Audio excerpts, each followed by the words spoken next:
والصلاة والسلام على أشرف الأنبياء والمرسلين نبينا محمد وعلى آله وأصحابه أجمعين. أما بعد، فقد قال العلامة القادمة المحدثين الفقيه المفتي السيد محمد أمين بن عمر بن عبد العزيز الشهير بن العابدين الشافعي رحمه الله تعالى، وذكر أنه اختلف عبارات المشايخ في القاضي المخلف، والذي حق عليه كلامه أنه إذا قضى بمذهب بيته أو برواية ضعيفة أو بقول ضعيف مثلا، وأقوى ما تمسك به ما في الفزازية عن شرح الصحابي إذا لم يكن القاضي مجتهدا وقضى بالفتوى ثم تبين أنه على خلاف مذهبه نفذه وليس لغيره نقده وله أن ينقضه. هذا عن محمد رحمه الله. وقال الثاني ليس له أن ينقضه أيضا انتهى، لكن الذي في البنية عن المحدث وغيره أن اختلاف الروايات في قاضي المجتهد إذا قضى على خلاف رأيه والقاضي المقلد إذا قضى على خلاف مذهبه لا ينقض انتهى. وبه جزم المحقق في فقه القدير وتلميذه العلامة القاسم في تصحيحه قال في النهي وما في الفقه يجب أن يعول عليه في المذهب وما في الفزازية محمول على رواية عنهما، فصار له أن هذا منزل منزلة الناس في مذهبه، وقد مر عنهما في المجتهد أنه لا ينقض والمقلد أولى انتهى. وقال في الدور المختار قلت ولا سيما في زماننا فإن السلطان ينص في منشوره على نهيه عن القضاء بالأقوال الضعيفة وكيف بخلاف مذهبه، ويكون معزولا بالنسبة لغير معتمد من مذهبه فلا ينقض قضاءه فيه ويؤخذ كما بسط في قضاء الفتح والبحث والنهي وغيرها انتهى. قلت وقد علمت أيضا أن القول المرفوع بمنزلة العدم مع الواجب وليس له الحكم به وإن لم ينص له السلطان على الحكم بالراجح. وفي فتاوى العلامة القاسم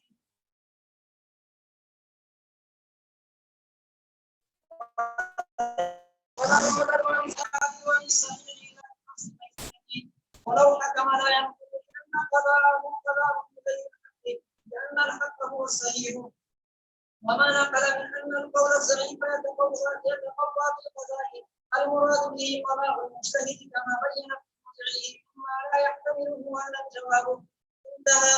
وما ذكره من هذا المراد صرح به شيخ المحقق القدير. وهذا آخر ما عرفنا إراده من التدريب والتوضيح.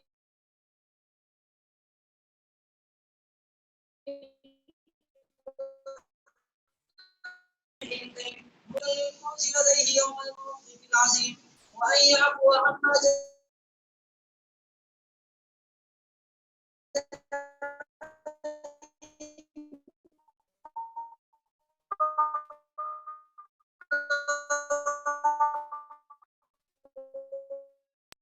على سيدنا محمد وعلى آله وصحبه وسلم والحمد لله رب العالمين. نجد ذلك بقلم جامع الفقيه محمد عابدين وفق الله تعالى له ولوالديه ومشايخه وذريته والمسلمين أجمعين، وذلك في شهر ربيع الثاني سنة 43 و200.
نحمده ونصلي على رسوله الكريم أما بعد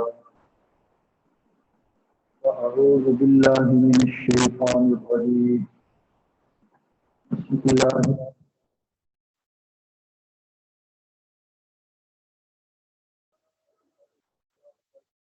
أنتم لا تعلمون وقال الله تبارك وتعالى إنما يخشى الله من عباده العلماء وقال الله تبارك وتعالى رب زدني علما وقال النبي صلى الله عليه وسلم اللهم إني أعوذ بك من علم لا ينفع آمنت بالله صدق الله مولانا العظيم وبلغنا رسوله النبي الكريم ونحن على ذلك لمن الشاهدين والشاكرين والحمد لله رب العالمين سبحانك لا علم لنا إلا ما علمتنا إنك أنت العليم الحكيم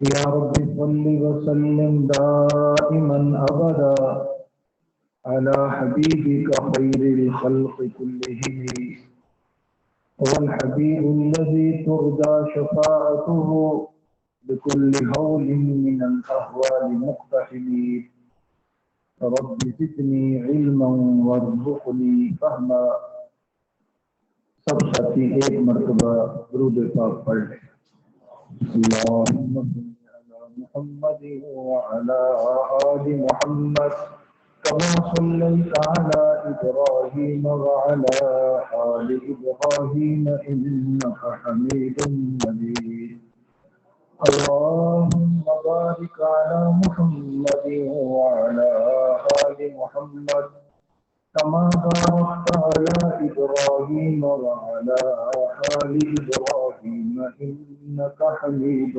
مجيد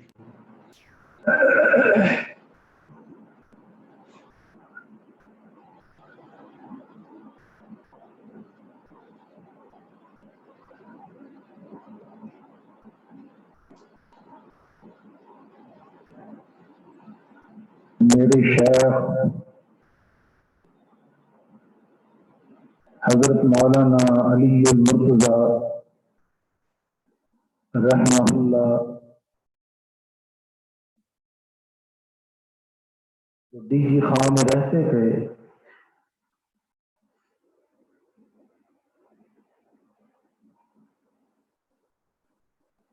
اور حضرت مولانا فضل علی شاہ صاحب قریشی رحمہ اللہ ان کے خلیفہ مجاز تھے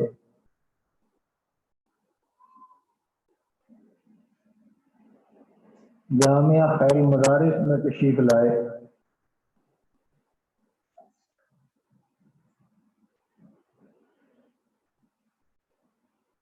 تو حضرت محترم صاحب نے فرمایا کہ کچھ طالب علموں کو بالخصوص دورے کے طالب علموں کو کوئی نصیحت فرما دیں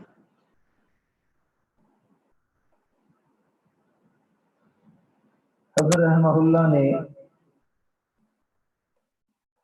جس آیت کریمہ کا انتخاب کیا وہ یہی آیت کریمہ تھی جو میں نے شروع میں تلاوت کی فاسألوا اہل الذکر سب کہہ لیں فاسألوا اہل الذکر ان کنتم لا تعلمون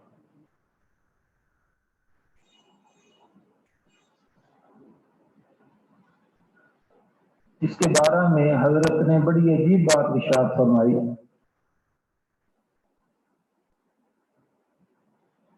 حق تعالی جل شانہ اس آیت کریمہ میں یہ فرمانا چاہتے ہیں کہ اگر تمہیں کسی بات کا علم نہ ہو دینی بات دینی مسئلہ معلوم نہ ہو تو اہل علم سے پوچھ لیا کر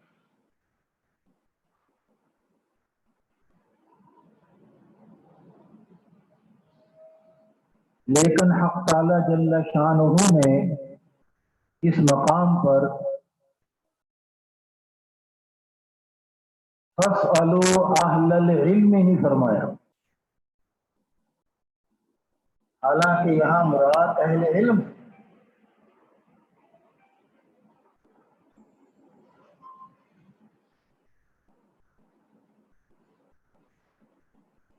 تو حق تعالی جل شانہ یہ بھی فرما سکتے تھے نا فَاسْأَلُوا الْعِلْمِ إِن كُنتُمْ لَا تَعْلَمُونَ۔ اور علم کا لفظ کوئی ایسا لفظ بھی نہیں تھا جو قرآن و سنت کی اصطلاح میں غیر مستعمل ہو، اجنبی ہو۔ علم کے کتنے فضائل آپ نے پڑھے اور کتنی جگہ پر یہ لفظ قرآن و سنت میں استعمال ہوا، شمار بھی نہیں کیا جا سکتا۔ اس مقام پر اللہ پاک نے فَاسْأَلُوا أَهْلَ الْعِلْمِ کی بجائے فَاسْأَلُوا أَهْلَ الذِّكْرِ کیوں فرمایا؟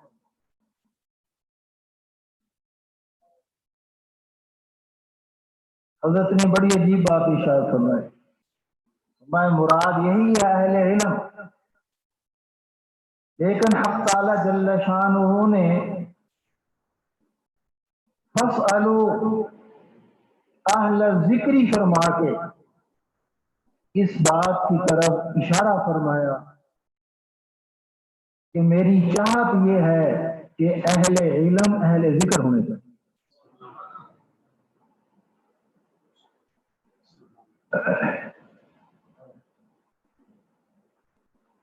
اور مولانا مفتی محمد شفیع صاحب رحمۃ اللہ علیہ نے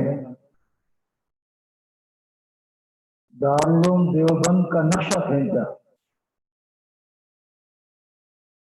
جس میں ایک بات یہ ارشاد فرمائی کہ دیوبند میں ایک وقت ایک زمانہ ایسا بھی تھا کہ چپڑاسی اور دربان سے لے کر شیخ الحدیث اور صدر مدرس تک ہر شخص صاحب نصب ہوا کرتا۔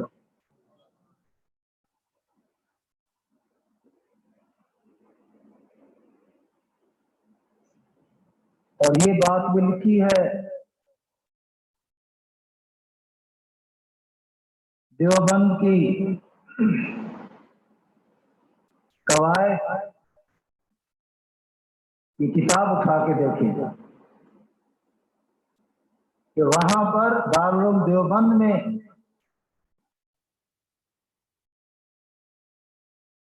ایک ہوتا ہے اوپر قلم سے لکھنا اور ایک ہوتا ہے دیوار پر باقاعدہ سیمنٹ سے جیسے لکھا جاتا ہے، کندھا کرنا، بلکہ اندر دیوار کے اندر جو ہے لکھا ہوا۔ کیا لکھا ہوا ہے؟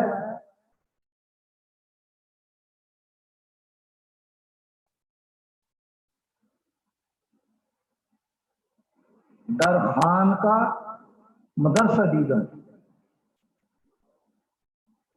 کیا لکھا ہے؟ در خان کا مدرسہ دیدم۔ دیوبند کا گوا کہ یہ نقشہ کھینچا ہے۔ دیوبند کیا ہے؟ بندہ ایک خانقاہ کے اندر مدرسہ قائم ہے، جیسے یوں کہہ لیں جیسے ریبن کا مرکز ہے اس کے اندر مدرسہ ہے کہ نہیں؟ اسی طریقے سے سمجھو گویا کہ اصل دارالعلوم دیوبند کو خانقاہ کرا دی۔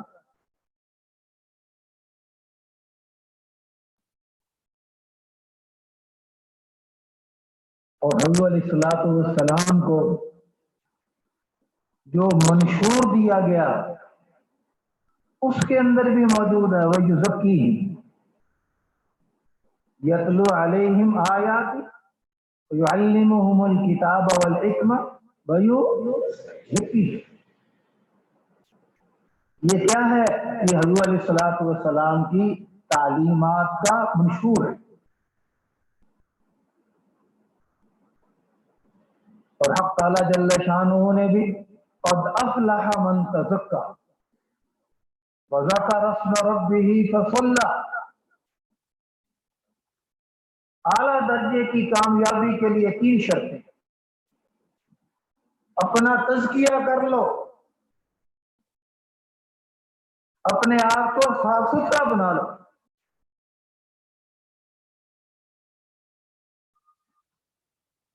وذکر اسم ربہ،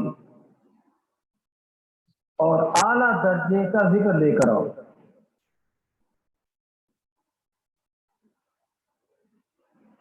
وذکر اسم ربہ فصلی، اور معیاری نماز لے کر آؤ. 3 چیزیں جو لے آئے گا حق تعالی جل شانہ کے ہاں اعلیٰ درجے کی کامیابی پائے.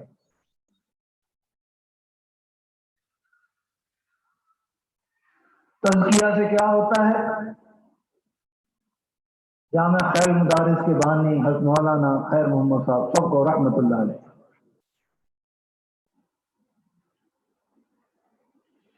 حضرت تھانوی رحمہ اللہ کی اجل خلفاء میں سے، علم سے، عمل سے، تقریر، ہر چیز سے اللہ نے نوازا.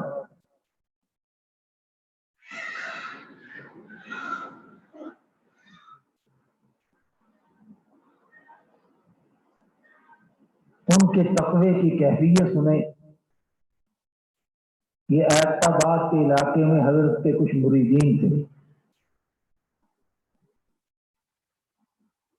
ملتان کی بنسبت قدر ٹھنڈا علاقہ ہے، اس لیے ان لوگوں کا تقاضا ہوتا تھا کہ حضرت گرمیوں میں 2-4 دن کے لیے، ہفتے کے لیے ہمارے پاس آ جاؤ. حضرت کبھی کبھی ان کے اسرار پر تشریف لے جاتے.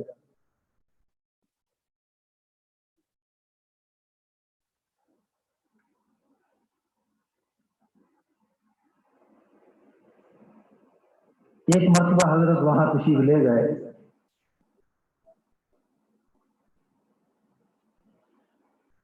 حضرت کو وہاں درد گردہ شروع ہو، اور سخت کلیف، اپنے پاس جو ادویاتی میں استعمال کی پیدا نہ ہوا.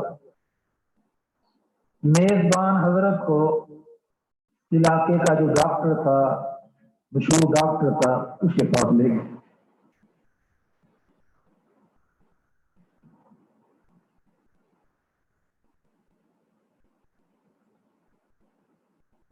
ڈاکٹر صاحب ایک مریض چیک کر رہے تھے.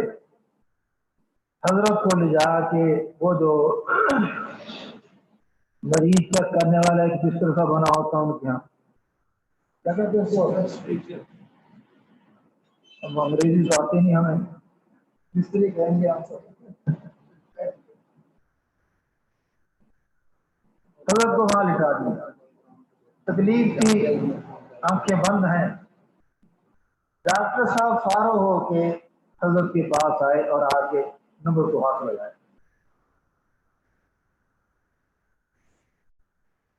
نبض کو ہاتھ لگانے کی دیر تھی، حضرت نے اس ڈاکٹر کے ہاتھ کو جھٹک دیا. ڈاکٹر بھی حیران تھا، سارے حیران تھے. ڈاکٹر چیک کر رہا ہے اور یہ حضرت دیکھو کیا کر رہے ہیں. اور اپنے میزبان کو ناراض ہوا اور فرمایا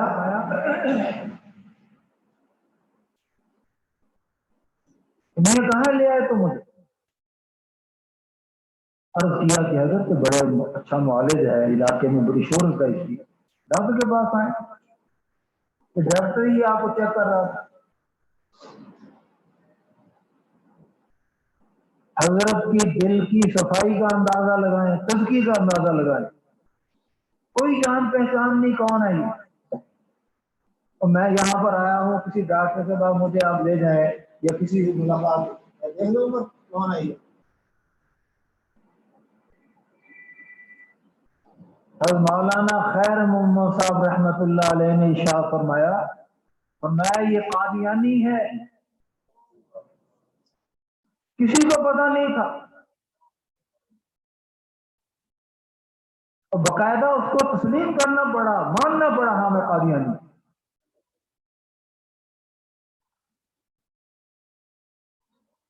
جب دل کی صفائی ہوتی ہے تو یاد رکھیں صحیح بات اللہ کی طرف سے القاء ہوتی ہے، صحیح علوم القاء ہوتے ہیں، فتوے کا صحیح جواب القاء ہوتا ہے۔ اپنے والد صاحب رحمہ اللہ کو میں نے دیکھا، اللہ کروڑا رحمت نازل فرمائے۔ اسی صفائی کے سلسلے میں ایک بات پہلے سن لیں۔ والد صاحب رحمہ اللہ کے پاس گاڑی پر 3 آدمی آئے۔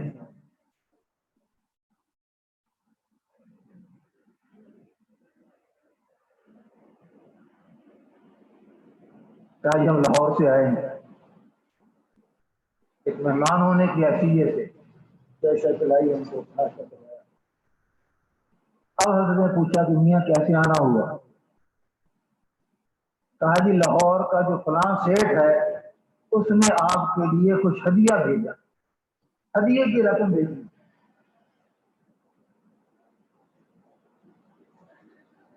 کیوں جی ہمارے پاس ہدیہ کہیں سے آ جائے ہم رد کریں گے؟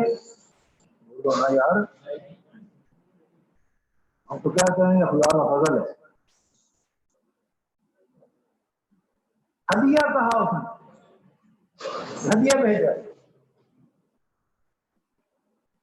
والد صاحب رحمہ اللہ 2 منٹ کے لیے خاموش ہوئے، اس کے بعد ارشاد فرمایا کہ تم لاہور سے چلے یہاں ملتان تک پہنچے، راستے میں تمہیں کوئی فقیر نظر نہیں آیا؟ عبدالستار ہی فقیر تھا جس کے پاس تم لے کر آئے ہو۔ ہدیے کی رقم نہیں ہے، یہ زکوٰۃ کی رقم، میں زکوٰۃ کا مستحق نہیں ہوں۔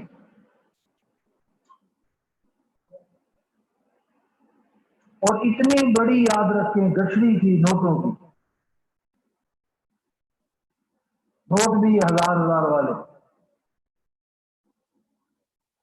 والد صاحب رحمہ اللہ نے آدمی کو فرمایا کہ جاؤ اس کو درس کے دفتر میں لے جاؤ۔ وہاں جا کے جس وقت ان کو شمار کیا گیا، بقول ساتھی کے 35 لاکھ روپیہ تھا۔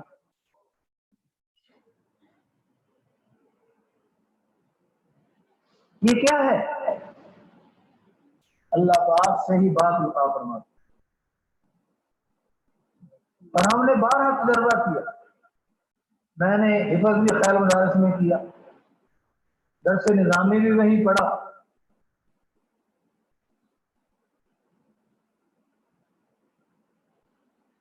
اور یہ افتاء کا سلسلہ جو ہے یہ بھی وہیں حضرت والد صاحب رحمہ اللہ سے سیکھا۔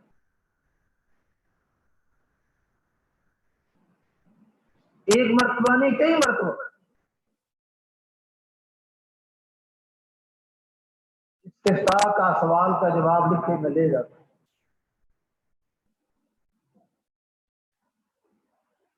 اور باقاعدہ جزیہ لکھا ہوا ہے۔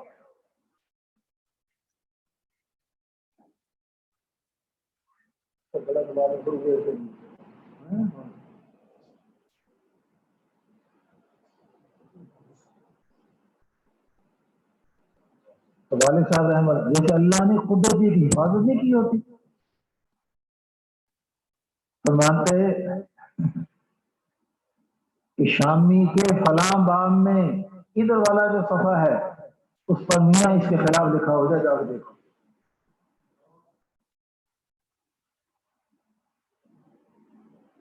بحر الرائق میں اس کے خلاف ہے، بدائے میں اس کے خلاف لکھا ہے، ہندیہ میں اس کے خلاف ہے۔ کبھی تو یوں فرماتے اور کبھی اور کچھ نہ فرماتے، فرماتے میاں اس کو اور دو۔ ایک مرتبہ نہیں 20 مرتبہ ایسا ہوا جو میں لکھ کے لے گیا یا ہمارے مفتی صاحبان لکھ کے لے جاتے۔ حضرت کے فرمان پر جب کتابیں مزید دیکھی گئیں، یاد رکھیں اس کے خلاف دوسرا قول مل گیا، فتوی والا قول ہو۔ اس طریقے سے اللہ پاک قدرتی حفاظت فرمائے۔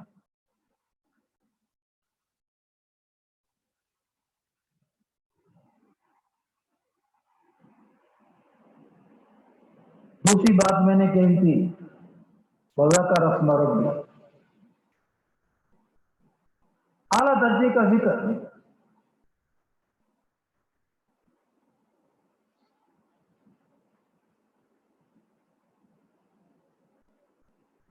انسان کی محنت یاد رکھیں جس چیز سے متعلق ہوتی ہے اس کو بنا دیتی ہے. لکڑی پر محنت کرتا ہے اس کی قیمت میں اضافہ ہوتا ہے. کسی چیز کو آپ نے لوہے پر محنت ہوگی کہ ہوائی جہاز کیا ہے لوہا نہیں ہو کیا ہے. جتنی محنت انسان کی اس کے ساتھ لگتی رہتی ہے اتنا وہ قیمتی ہوتا ہے. جب انسان کی محنت دل پر لگے گی تو دل قیمتی نہیں بنے گا. ذکر پر محنت کرے گا ذکر قیمتی نہیں بنے گا. کیوں نہیں بنے گا؟ عام لوہے پر مقناطیس کو آپ رگڑیں چند مرتبہ اوپر پھیریں، یہ مقناطیسی قوت اس عام لوہے میں منتقل ہوتی ہے نہیں ہوتی؟ بولو نا بھائی، بولتے نہیں. پیچھے والے نہیں بولے ابھی بھی نہیں. اور منتقل ہوتی کہ نہیں ہوتی؟ اس میں بھی وہی قوت پیدا ہو جاتی ہے جو مقناطیس میں. جب لوہے کو لوہے پر رگڑنے سے اس کی کیفیت منتقل ہوتی ہے تو اللہ کے پاک نام کا جس وقت اس کی ضرب لگے گی الا اللہ لا الہ الا اللہ، اللہ اللہ ضرب لگے گی تو اللہ کے پاک نام کا نور آئے گا دل میں ہی نہیں آئے گا، ضرور آئے گا.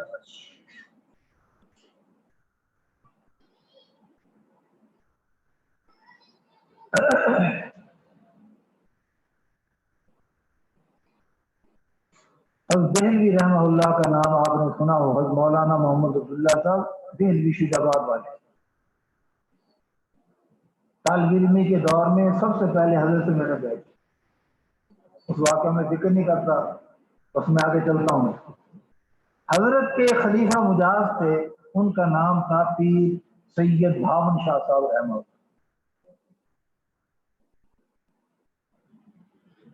اللہ نے بڑا نوازا تھا. وفات سے تقریباً 15 دن پہلے دماغ کی شریان زخمی ہو گئی، بے ہوش ہو گئے، نشتر لے گئے.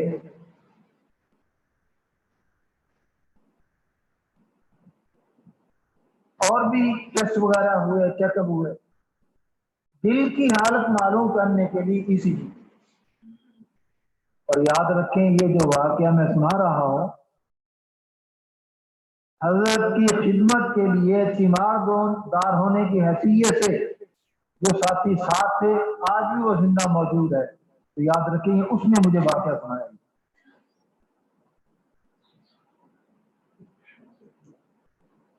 ڈاکٹر صاحب نے ای سی جی کی اور ای سی جی کرنے والے جو ڈاکٹر صاحب تھے، میں اور کچھ نہیں کہتا، ان کے تعارف میں ایک ہی بات کہتا ہوں، انہوں نے 4 انگوٹھیاں پہن رکھی تھی.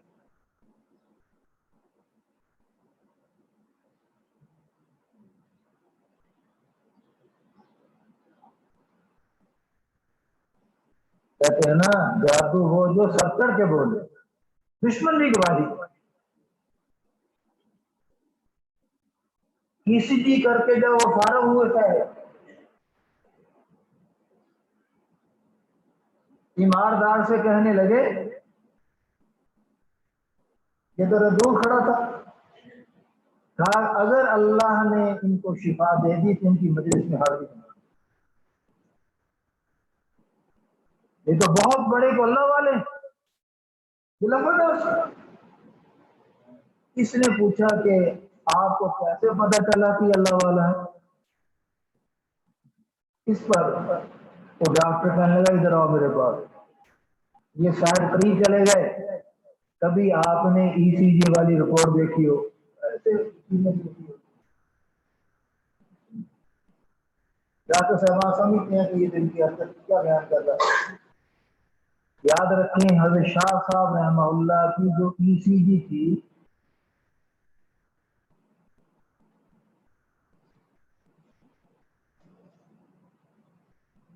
تو یوں لکیریں نہیں لگی ہوئی تھیں، بلکہ اس کاغذ پر مسلسل کلمہ پاک لکھا ہوا تھا۔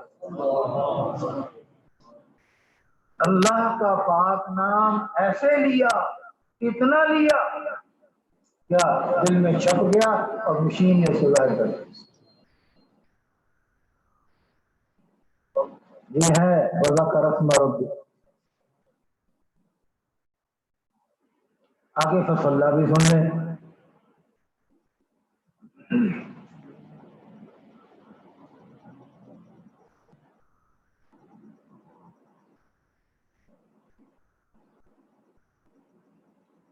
جامعہ خیر المدارس کے ایک فاضل تھے حضرت مولانا عبد القادر صاحب، مدینہ طیبہ میں تقریباً 50-55 سال وہاں رہے۔ ابھی تقریباً کوئی سال پہلے 6 مہینے پہلے ان کا انتقال ہوا۔ حضرت مولانا قاری فتح محمد صاحب رحمہ اللہ کا نام سنا ہوگا آپ نے۔ حضرت مولانا قاری رحیم صاحب رحمہ اللہ کے استاد، ان کے وہ خادم خاص تھے۔ اور قاری صاحب کی وفات کے بعد ان کا بیعت کا تعلق والد صاحب رحمہ اللہ سے۔ والد صاحب رحمہ اللہ کے پاس ان کے خطوط آتے رہتے تھے۔ ایک مرتبہ ان کا خط آیا تو میں نے پڑھا، اس میں یہ بات لکھی ہوئی تھی کہ حضرت آپ کی دعا کی برکت سے اللہ پاک نے الحمدللہ یہ دولت عنایت فرمائی ہے کہ جب میں سجدے میں سر رکھتا ہوں تو یہ محسوس کرتا ہوں کہ میں نے اپنا سر حق تعالی جل شانہ کے قدموں پر رکھا، اور اللہ پاک پیار کر رہے ہیں، سجدے سے سر اٹھانے کو دل نہیں چاہتا۔ اللہ ایسی نماز کا کوئی سجدہ ہمیں بھی نصیب فرمائے۔ نماز پر محنت کریں گے، اور ہمارا حال کیا ہے؟ کوئی ہم میں سے 30 سال سے نماز پڑھ رہا ہے، 50 سال سے پڑھ رہا ہے۔ اگر ہم اپنی نمازوں کا جائزہ لیں، یہ حقیقت ہمارے سامنے آئے گی۔ 30 سال پہلے جسے کہتے ہیں نا وہ تیلی کا بیل، وہ سمجھتا ہے کھوپے لگے ہوتے ہیں، کوئی سمجھتا پتہ نہیں کتنے میل میں نے طے کر لیا، جہاں ہوتا ہے وہ کھولتے نہیں ہوتا ہے۔ ہماری نماز کا حال بھی ایسے ہی ہے، اس لیے کہ نماز پر ہم محنت کرتے ہی۔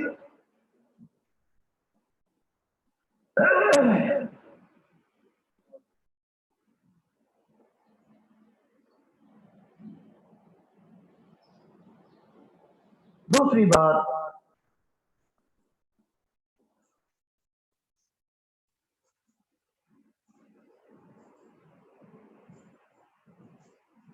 حق تعالی جل شانہ نے خود حضور علیہ الصلوۃ والسلام کو فرمایا وقل رب زدنی علما، یہ دعا کرو اے اللہ میرے علم میں ترقی نصیب فرما۔ ایک طرف یہ دعا سکھائی جا رہی ہے علم کی ترقی کی،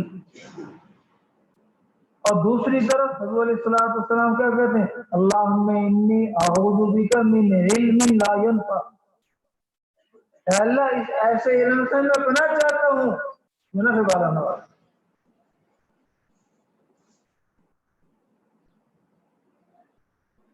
تو اس قید سے یہ بات معلوم ہوئی کہ علم کی 2 قسمیں ہیں، ایک علم نافع، اور ایک علم جو علم غیر نافع۔ غیر نافع علم سے پناہ مانگی جائے، اور نافع علم کا کیا ہے؟ سوال کیا۔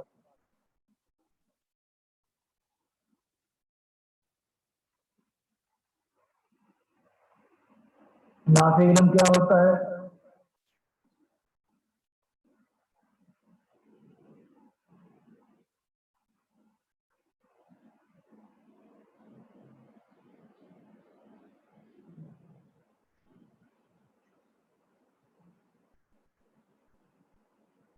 اس کی پہلی علامت یہ ہے جیسے دن بدن علم میں ترقی ہو رہا ہے، درجہ اولا میں ہے، ثانیہ میں ہے، ثالثہ میں ہے، رابعہ میں ہے، چلتا چلتا دورے میں ہے، اور اس کے بعد سے کیا ماشاءاللہ تخصص میں ہے۔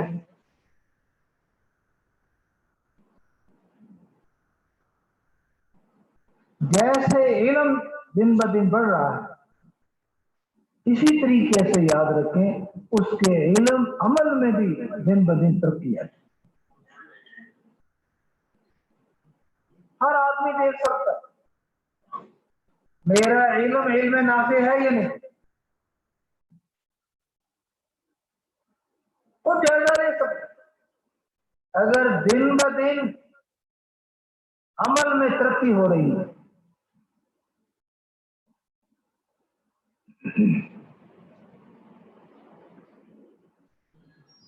امام احمد بن حنبل رحمہ اللہ کے بارے میں آپ نے حضرات سے اکابر سے سنا، وہ فرماتے ہیں جب بھی میں نے کوئی نئی حدیث پڑھی کم از کم ایک مرتبہ اس پر عمل ضرور کی، حتیٰ کہ میں نے پڑھا کہ حضور علیہ السلام نے پچنے لگائے، اور پچنے لگانے والے کو اتنی اجرت دی، میں جس دن میں نے یہ حدیث پاک پڑھی اس دن میں نے کوئی بیماری نہیں، کوئی تکلیف نہیں، تو میں اس دن میں نے کیا دیا، پچنے لگوائے۔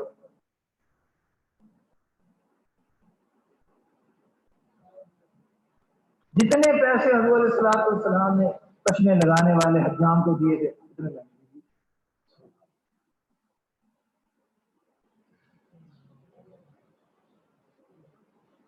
اور علم میں ترقی یاد رکھیں، عمل میں ترقی یہ اللہ والوں کی جھوٹیاں سیدھی کرنے چاہتے۔ تو میں اپنا واقعہ سناتا ہوں۔ جن بزرگوں کا میں نے نام لیا، مولانا علی المرتضیٰ رحمہ اللہ، ان کے ہاں میں گیا ہوا تھا تو میں نے ظہر کی نماز وہاں پڑھی، آخری 2 نفل جو تھے وہ میں نے بیٹھ کے پڑھ لی۔ جب میں دعا وغیرہ مان کے فارغ ہوا تو حضرت نے مجھے بلایا، چلا گیا۔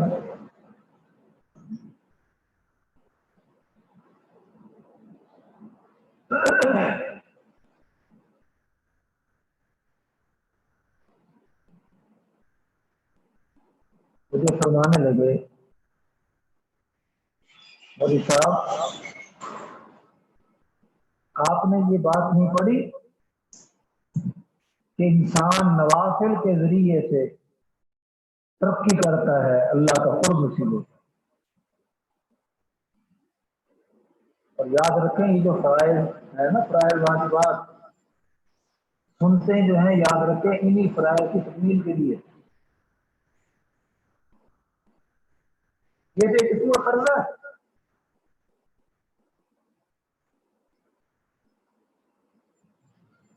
یہ قرضہ ہے۔ نوافل کی مثال ایسے ہے جیسا کہ آدمی کسی کے یہاں جائے، مٹھائی کا ڈبہ لے،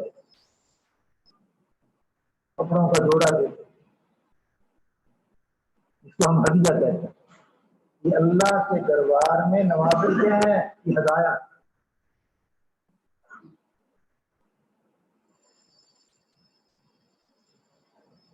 حضور علیہ السلام نے فرمایا 2 نفل 2 رکعت نماز دنیا و مافیہ سے زیادہ قیمتی۔ اگر یہ مسئلہ ہمیں سمجھ میں آ جائے تو ہم پھر عشاء کی نماز کی 4 اور 3 7 اور 2 9 رکعتیں نہ پڑھے، ہم 17 رکعتیں پڑھیں۔ اپنے آپ کو نکال کے باہر نہیں کر، میں بھی آپ کے ساتھ ہوں۔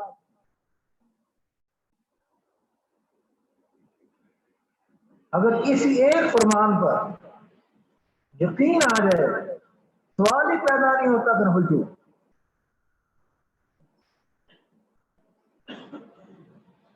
تو حضرت نے مجھے فرمایا کہ کہیں پڑھا آپ نے؟ میں نے کہا جی پڑھا۔ دوسری بات یہ ارشاد فرمائی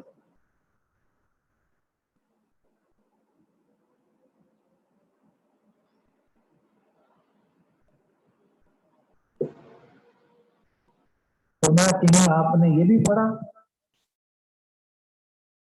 کہ کھڑے ہو کے نفل پڑھیں تو پورا ثواب ملتا ہے، بیٹھ کے پڑھیں تو پھر آدھا ثواب ملتا ہے، یہی پڑھا؟ میں نے کہا جی سبحان اللہ۔ بڑی عجیب بات ارشاد کی، دونوں باتیں مجھ سے پوچھی، اس کے بعد فرمایا کہ وہ عمر کا کون سا حصہ آئے گا جس وقت آپ نفل کھڑے ہو کے پڑھنا شروع کریں؟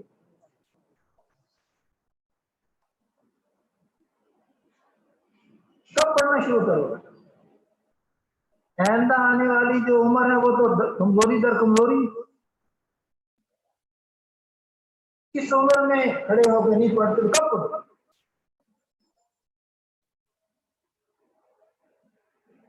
اور یاد رکھیں اللہ والوں کی زبان میں اللہ نے اثر رکھا ہوتا ہے۔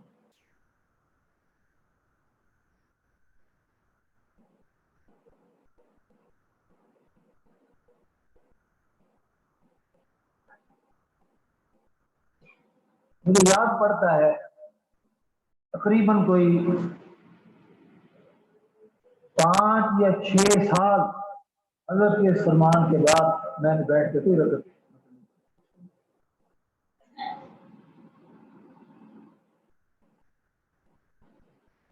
اب کا انتقال ہو گیا، اب یہ کیا ہے، اب اس کو کیا ہے، بوٹی کو پانی لگتا رہے نا، جاتا رہے آدمی، تو یہ ترقی کرتی ہے۔ پھر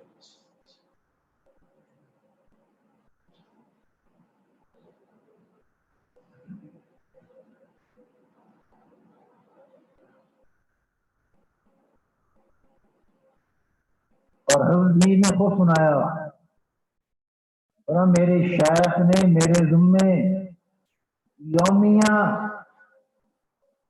50,000 مرتبہ اس میں ذات اللہ اللہ اللہ یہ میرے ذمہ لگا ہے۔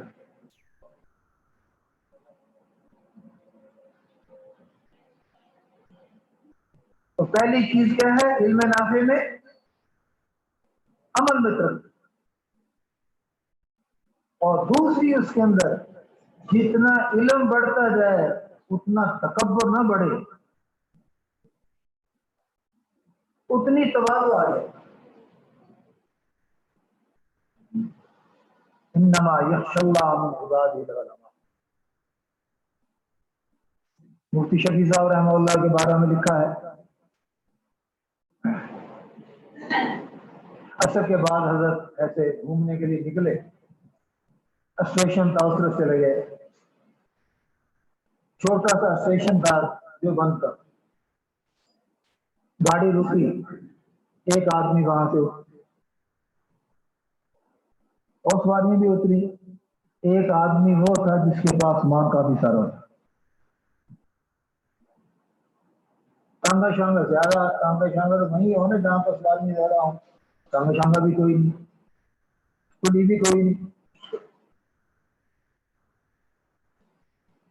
اس کو پریشان دیکھ کر مفتی صاحب رحمہ اللہ جو دیوبند کے مفتی ہیں وہ چلے گئے اور جا کے کہا جی کھلی جائیے، اور یہ بھی اس لیے کہا کہ کچھ لوگ بغیرت ہوتے ہیں، یاد رکھے مفت میں کسی خدمت لینا قبول نہیں کرتے، اس لیے کہا کہ لفظ کھلی چاہیے، ہاں کہا ہاں جی کھلی چاہیے۔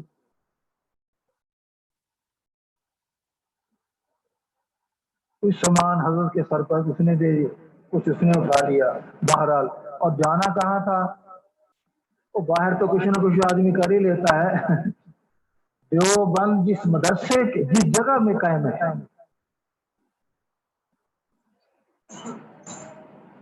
کہیں کہیں جہاں اس نے جانا تھا اسی جگہ کا نام بتایا، یا دیوبند کے قریب پہنچے،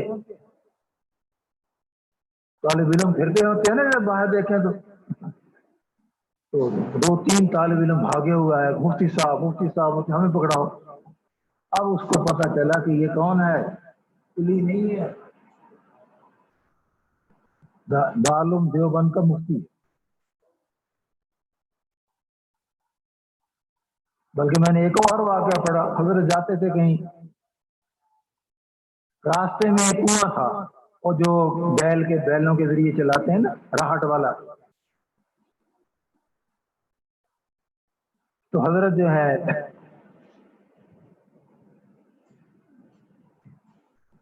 گزر رہے ہیں اور وہاں پر وہ کنواں بند ہے، بیل شیل ہے نہیں، تو حضرت نے کیا کیا، اس کو چلا کے نا جی ان کا پانی بھروا دیا۔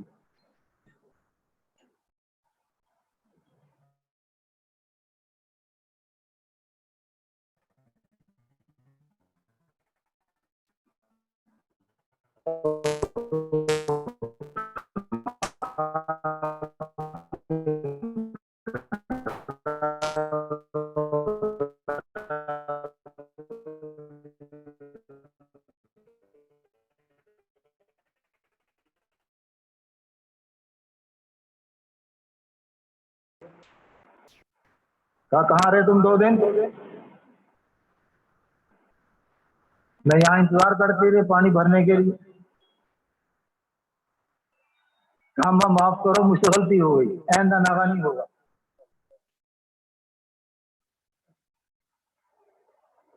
یہ ہے جس کو کیا کہتے ہیں، علم نافع۔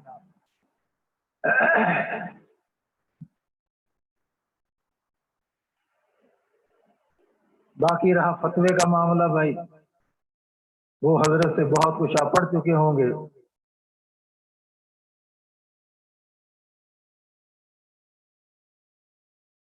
امام ابن صلاح رحمہ اللہ فرماتے ہیں فتویٰ کیا چیز ہے؟ توقیع عن اللہ،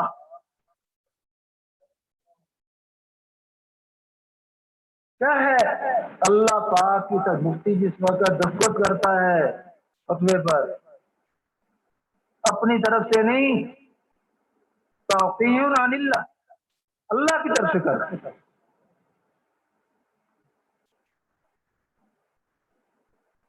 سفیان ثوری رحمہ اللہ ابن المنقدر کے حوالے سے کہتے ہیں،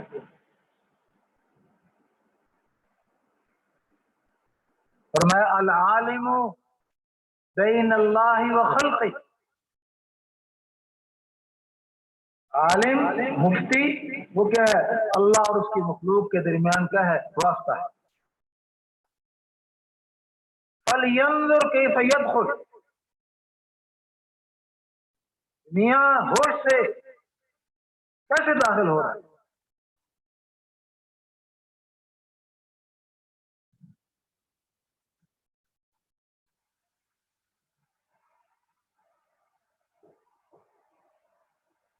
امام مالک رحمہ اللہ فرماتے ہیں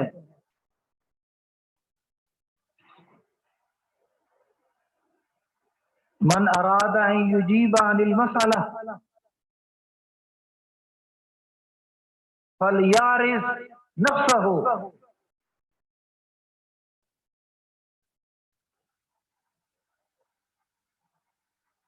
جو آدمی کسی سوال کا جواب دے، فرمایا وہ جواب لکھنے سے پہلے یہ سوچ لے کہ جہنم سے میری خلاصی کیسے ہوگی۔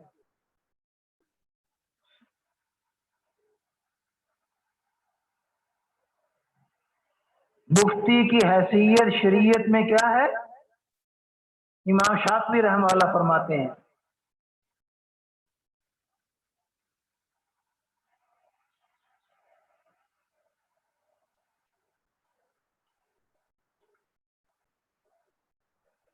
المفتی فی الامہ قائم مقام النبی صلی اللہ علیہ وسلم، نبی کے قائم مقام، اس پر ان کے دلائل قائم کیے۔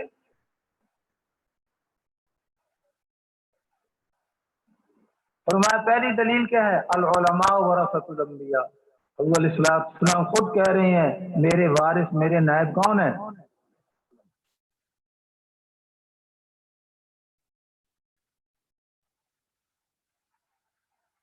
اور میں اسی طریقے سے حضور علیہ الصلوۃ والسلام کا وصف ہے انا ارسلناک مبشرا ونذیرا. حضور علیہ الصلوۃ والسلام کو اللہ نے نذیر فرمایا. یہی وصف اللہ پاک نے فقہاء علماء جو تفقہ فی الدین حاصل کرنے کے لیے آئے ہیں وَلِيُنذِرُوا قَوْمَهُمْ إِذَا رَجَعُوا، ان کو بھی نذیر قرار دیا جا سکتا ہے. جس طریقے سے نبی کا کام شریعت کے احکامات امت تک پہنچانا ہے، بلغ ما انزل الیک، اسی طریقے سے مفتی بھی کیا کرتا ہے؟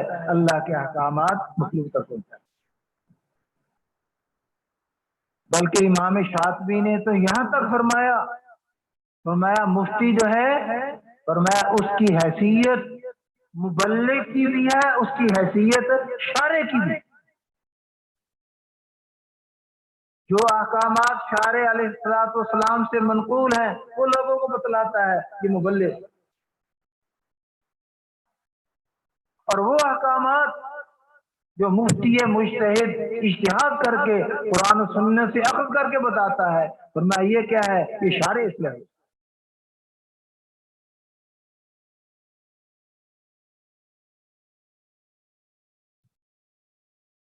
بات لمبی ہو گئی، حضرت نے فرمایا تھا آدھا گھنٹہ.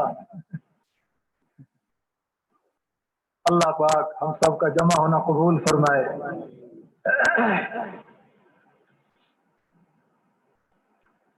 اور جو کچھ ہم نے شرع عقود میں پڑھا ہے زندگی بھر اللہ پاک ہمیں پلے باندھنے کی توفیق نصیب. بس میں اتنا ہی کہوں. وما علینا الا